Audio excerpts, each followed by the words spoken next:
Rendez-vous matinal à 9h30 en heure locale, 8h30 heure du Congo. Le Premier ministre est arrivé au Quai d'Orsay où l'attendait Franck Riester, ministre délégué auprès du ministre de l'Europe et des Affaires étrangères, chargé du commerce extérieur et de l'attractivité. Le peron gravi, le Premier ministre et les membres du gouvernement qui l'accompagnent sont conduits dans le vestibule qui mène à la salle de réception où il commence d'abord par poser pour la postérité avant les entretiens entre les deux délégations congolaises et françaises.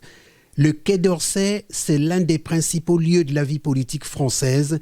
La diplomatie économique était au centre des échanges.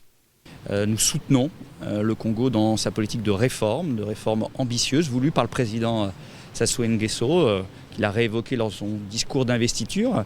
Et donc nous soutenons cette politique de réforme ambitieuse et nous voulons renforcer les échanges, les partenariats entre le Congo et la France.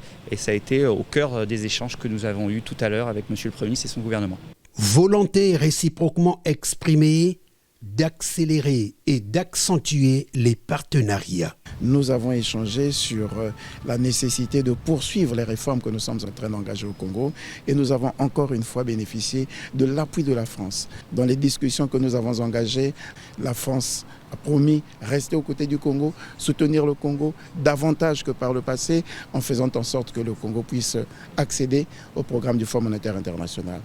D'une réunion à une autre, des rencontres qui se succèdent les unes aux autres, c'est la tête dans le guidon que le Premier ministre chef du gouvernement a abordé sa 4e journée de travail ici à Paris.